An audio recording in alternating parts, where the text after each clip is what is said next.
రెండోది గీటున ఏంది అద్భుతమైనటువంటి పరిపాలన ఉంటే ఎవరు పోకున్నా కానీ ఆ పార్టీని ఆ ప్రభుత్వాన్ని ఆదరిస్తారు.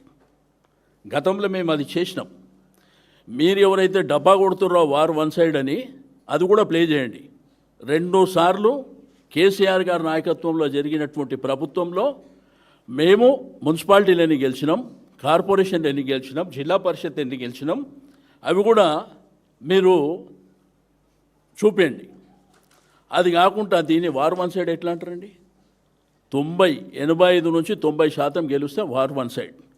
కార్పొరేషన్లు ఎన్ని ఉన్నాయి? మేజర్ కార్పొరేషన్లు నిజామాబాద్లో గెలిచిర్రా, కరీంనగర్లో గెలిచిర్రా, మహబూబ్ నగర్లో గెలిచిర్రా, కొత్తగూడెంలో గెలిచిర్రా, ఒకటి నల్గొండలో గెలిచారు, రెండోది రామగుండం గెలిచారు, మూడోది మంచిర్యాల కూడా గుడ్డిలో మెల్ల. ఏ కార్పొరేషన్ మీరు గెలిచారు? ప్రజాపాలన, అద్భుతమైనటువంటి పాలన, అందరినీ మా క్యాండిడేట్లను దొంగతనంగా ఎత్తుకపోయి విచ్చలవిడిగా డబ్బులు ఇచ్చి పోలీసులు అడ్డు పెట్టుకొని రాజ్యం చేసేటువంటి మీరు దీన్ని వారు వన్ సైడ్ ఎట్లేస్తుందో చూపించే టీవీలు కానీ రాసే పేపర్లు కూడా మీరు ఆలోచన చేయవలసినటువంటి అవసరం ఉంది.